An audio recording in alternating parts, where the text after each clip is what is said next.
بسم الله الرحمن الرحیم. یو څو مسائل سره نن موږ تاسو خدمت کې حاضر یو. معتکف چې کله اعتکاف کوي نو په هغه باندې څه پابندۍ نه هغه لازم وي.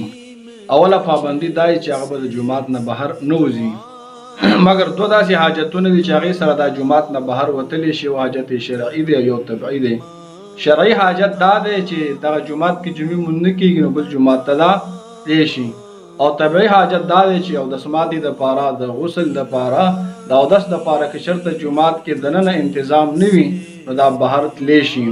او که چېرته دننه وي نو هغې ته فنای مسجد وي، هلته دا بغیر د ضرورت نه هم تلی شي. اوس اعتکاف کوم څیزونه ماتوي؟ جومات ته وتې او د خپل حاجت دپاره او زیات حصار شو یا چا حصار کړلو نو اعتکاف یې مات شلو. دا شان روژې ماته شوله، قصدن ماته شوه یا خطاً ماته شوله، چې هر طریقه باندې هغه ماته شوله نو د اعتکاف هم ختم شو. ځکه اعتکاف دپاره روژه دا ضروري ده. علاج دپاره جومات نه بهر لاړو نو بیا هم اعتکاف مات شو. معتکف یو څو آداب دي دا په جومات کې خوب و خوراک او د کېدل دا جایز نه وي. خو معتکف چې کله اعتکاف نیت وکړي دا څیزونه ورته جایز شي. په خوراک کې به دا خیال ساتي چې بدبودار څیز ونه خوري. ځکه رسول الله صلی الله علیه وسلم فرمایي کوئی بدبودار څیز چې چا وخوري نو زموږ جومات ته نږدې نه راځي.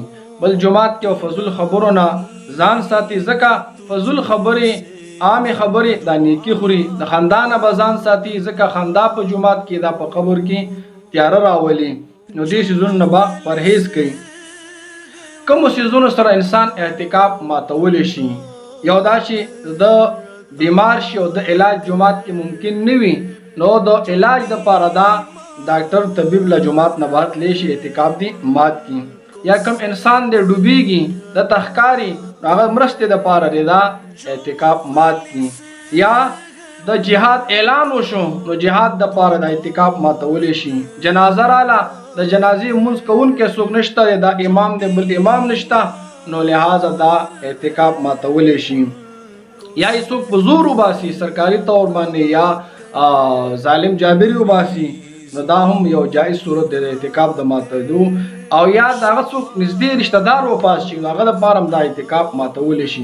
یا ګواهۍ دپاره دا طلب کړی شي د ګواهي معتبرې یا دا کوم مسله کې ګواهي نو دا تلی شي. عبدالله ابن عباس رضی الله تعالی عنه مسجد نبوي کې معتکف یو کس رالو، ویل د رسول الله صلی الله علیه وسلم د تره زویه زما تاسو سره یو کار یو سفارش کې بیولې خو تاسو اعتکاف کې ناستې نو لحاظه کار ډېر ضروري و، اوس تاسو مجبوري د اعتکاف کې نو سړی چې کله راوتلو عبدالله ابن عباس رضی الله تعالی عنه پسې راووته او ورته وایي ای عبدالله ابن عباس تا ته اعتکاف یاد نه دی؟